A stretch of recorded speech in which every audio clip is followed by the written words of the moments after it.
Now that we understand how a single switch-capacitor comparator works, let's see how we can use that building block to create a complete analog-to-digital converter.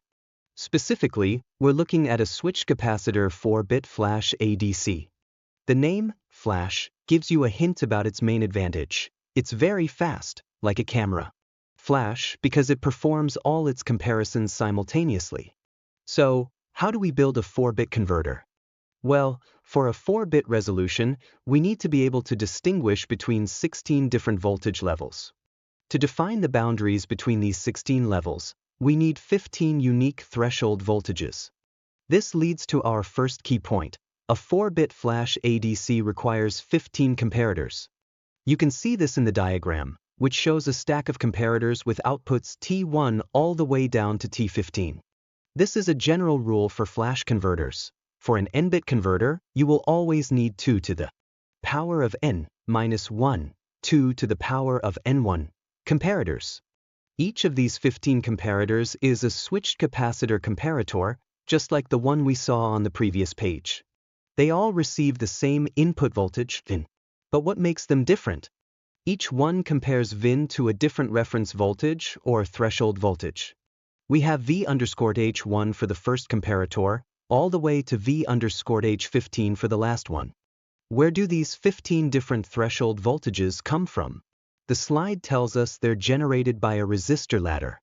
Imagine a string of 16 identical resistors connected in series between a reference voltage and ground. This setup acts as a very precise voltage divider, creating 15 equally spaced voltage taps along the string. These taps provide the stable threshold voltages V_H1 through V_H15 for our bank of comparators. When the input voltage VIN comes in, it's compared against all 15 thresholds at the same time. Let's think about what the output looks like. If VIN is a very low voltage, maybe lower than all the thresholds, all 15 comparators will output a 0. If VIN increases and becomes higher than V_H1 but still lower than V_H2, only the first comparator, T1, will output a 1, and the rest will be 0. As VIN keeps increasing, more and more comparators will flip their output to 1, starting from the bottom. This pattern of outputs, a series of 1s followed by a series of 0s, like 1111000, 0 foot, is called a thermometer code. It's a very intuitive representation, like the mercury rising in a thermometer. This 15-bit wide thermometer code is the direct result of the parallel comparisons.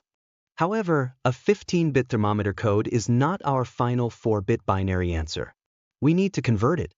This is done by a digital logic block, often an on-chip lookup table, which is basically a read-only memory, or ROM.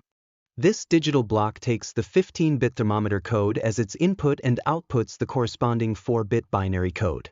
For example, if the first 7 comparators output 1 and the rest 0, the ROM would translate that into the binary code for 7, which is 0111. Finally, the note in red just summarizes this principle for any n-bit flash converter, reinforcing that you'll need 2 to the power of n. 1 comparators and 2 to the power of n resistors to create the necessary threshold voltages.